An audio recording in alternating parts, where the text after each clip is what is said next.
عارف وزیر له اسماعیل یون سره وروستي ملاقات کې څه ویلي، ارمان یې څه و او دلته ویډیو کې ټول حال وګورئ. زموږ چینل هم سبسکرایب کړئ. درنو لیدونکو سلام، وخت مو نیکمرغه.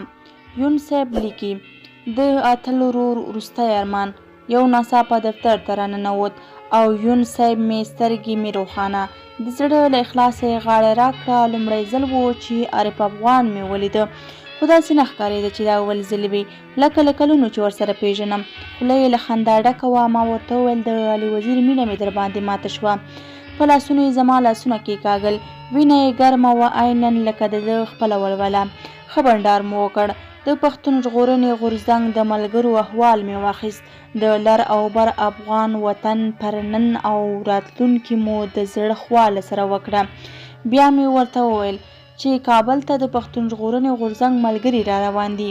څنګه دې خوښه ده چې هغوی ته یوه غټه ولسي غونډه ونیسو؟ تاسې به هم حضور ولرئ.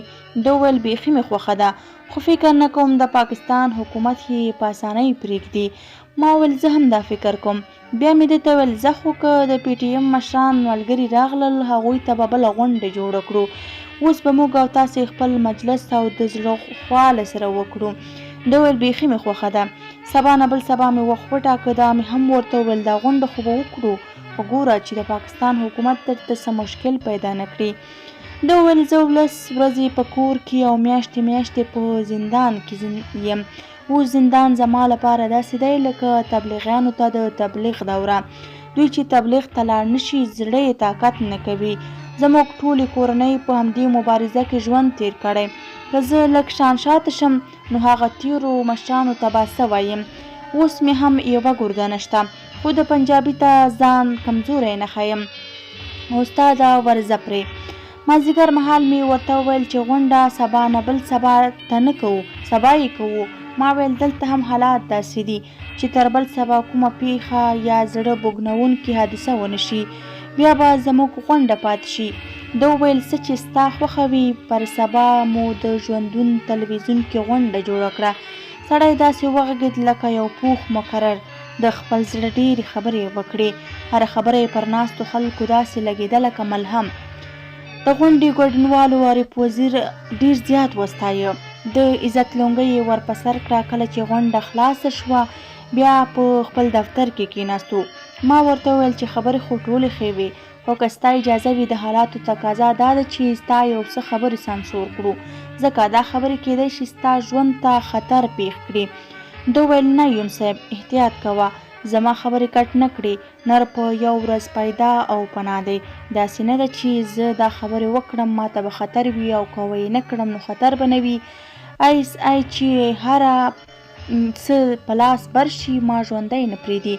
دا چې خبر شي افغانستان ته تللی یم، تا سره مې کتلي او عکس مې در سره اخیستی، نورو مشرانو سره مې کتلي، نو پر زړه به یې تڼاکې وخیږي.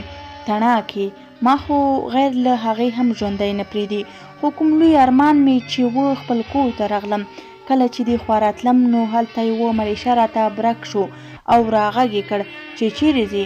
ما ویل ته څه پنجابی سپی یې، ځم د خپل پلار وطن ته. چې پرې ورمنډه مې کړه نو دی راڅخه وتښتېد. ما سنداوړ او علي وزیر که په ویزه راځي هغوی خو څه سیاسي مجبوریانې لري، زه خو یو قومي او ولسي سړی یم. دا مې د پلار نیکه وطن دی، په ویزه ولې راشم؟ زما تخلص افغان دی.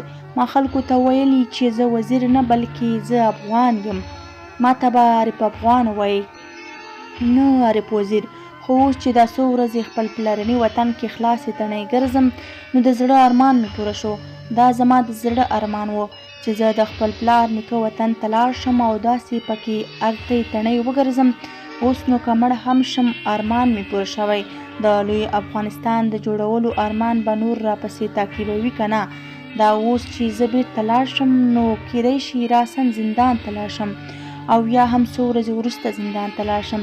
زه اوس زندان سره داسې عادت شوی یم لکه یو تبلیغي چې پر تبلیغ روږدی شوی وي.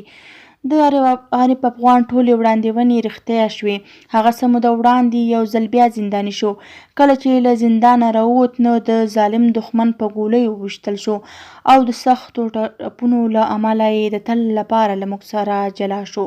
نور به نه هغه وي، نه عارف وزیر وي او نه به د هغه جیګه شمله وي، نه د هغه شخ بریتونه، نه هغه هسک سر او نه هغه مغرور پکول.